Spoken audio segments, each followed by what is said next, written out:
মা মা কি রে, কি হয়েছে?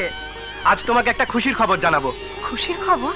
হ্যাঁ মা, আমি ফার্স্ট ডিভিশন পেয়েছি। কি বললি? First division? হ্যাঁ মা, আজ তুমি তোমার এই পরিশ্রমের হাত দুটো সবাইকে দেখিয়ে অহংকার করে বলতে পারো তোমার পরিশ্রম বৃথা যায়নি মা। তোমার পরিশ্রমের মূল্য তোমার সন্তান জয় করে এনেছে।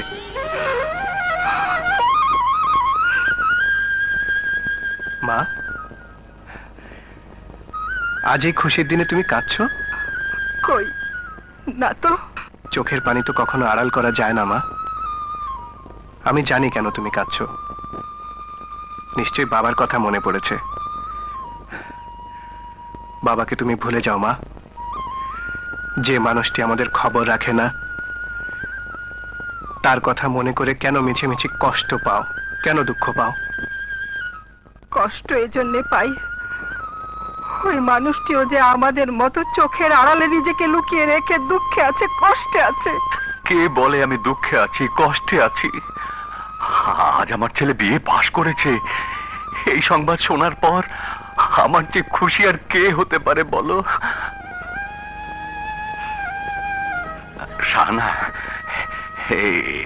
এগুলো জেলখানার পরিশ্রমের টাকা। এই টাকা দিয়ে মিষ্টি কিনে নিজের হাতে দীপুকে খাইয়ে দিও।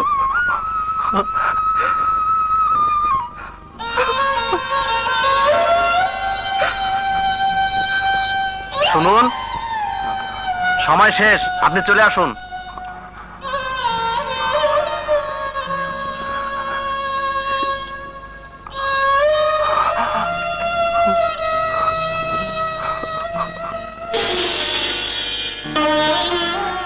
পাস তো করলি বাবা, কি করবি কিছু ভেবেছিস?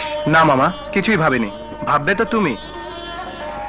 হ্যাঁ, ভাববো তো আমি, কারণ তোর মাঝে আমি আমাকে দেখতে পাই। তোকে নিয়ে আমার অনেক স্বপ্ন, অনেক ভাবনা। মামা, তোমার যে আদর, স্নেহ, ভালোবাসা আমি পেয়েছি, তার মূল্য দিতে আমি কোনোদিন ভুলবো না। দীপু, আমার একটাই স্বপ্ন, তুই আইনের পোশাক পরে দেশের সেবা করবি। তাই হবে মামা, তোমার স্বপ্ন আমি সার্থক করে তুলব, এটাই আমার প্রতিজ্ঞা। দীপু মা, গুড।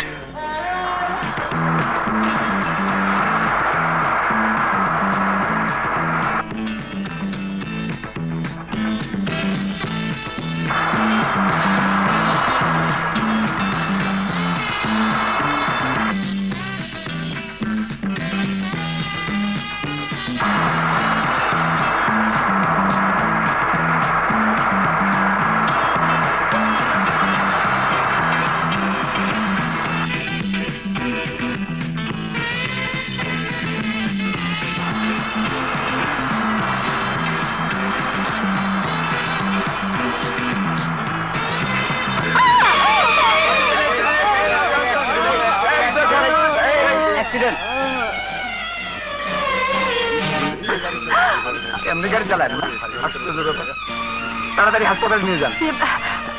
আপনার সবাই একটু হেল্প করুন প্লিজ।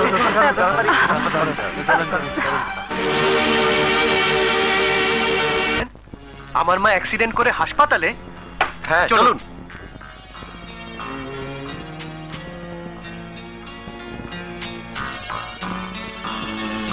মা,